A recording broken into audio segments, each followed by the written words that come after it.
আসসালামু আলাইকুম সবাইকে। আজকে দিনাজপুরের গড় তাপমাত্রা ছিল হচ্ছে 13 ডিগ্রি। এই তাপমাত্রায় আমাদের যেমন ঠান্ডা লাগে ঠিক তেমনই এই সকল কুকুরদেরও লাগে। তাই আজকে আমরা যাচ্ছি ওদের জন্য সামান্য কিছু করার চেষ্টা করতে।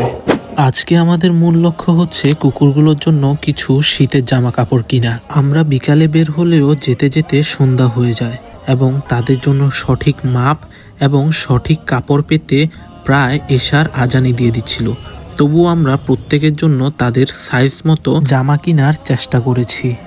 এখানে আমাদের 7টা কুকুর এবং বিড়ালের জামা আছে। আল্লাহ তাআলা মানুষকে সৃষ্টি করেছে আশরাফুল মাখলুকাত হিসেবে, অর্থাৎ সৃষ্টির সেরা জীব। শুধুমাত্র ইসলাম ধর্মেই নয়, পৃথিবীর সকল ধর্মেই প্রাণীদের প্রতি দয়া এবং ভালোবাসা দেখানোর কথা উল্লেখ রয়েছে।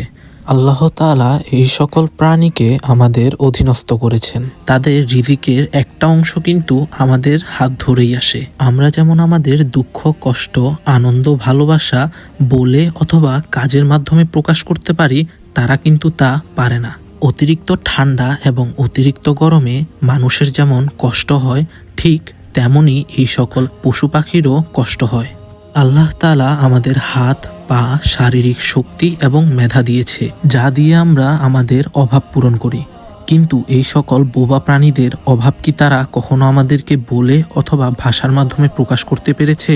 আমরা আশরাফুল মাখলুকাত, সকল জীবের মধ্যে আমরাই সেরা। তাই পৃথিবীকে সুন্দর করা এবং অন্য সকল জীবের ভালো থাকার দায়িত্ব আমাদের উপরে এসেই পড়ে। নিজেদের কোনো আর্থিক উপার্জন না থাকলেও নিজেদের জমানো টাকা দিয়ে ওদের জন্য কিছু একটা করার চেষ্টা করেছি আমরা। সবাই যদি তাদের নিজ স্থান থেকে একটু একটু করে তাদের জন্য ভাবে, তাদের জন্য কাজ করে, তাহলে এই পৃথিবীর আর কোনো বোবা প্রাণীকেই কষ্ট পেতে হবে না। আপনারা আমাদের এবং কুকুরগুলোর জন্য দোয়া করবেন। আজকের ভিডিও এ পর্যন্তই।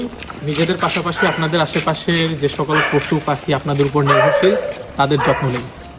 ধন্যবাদ।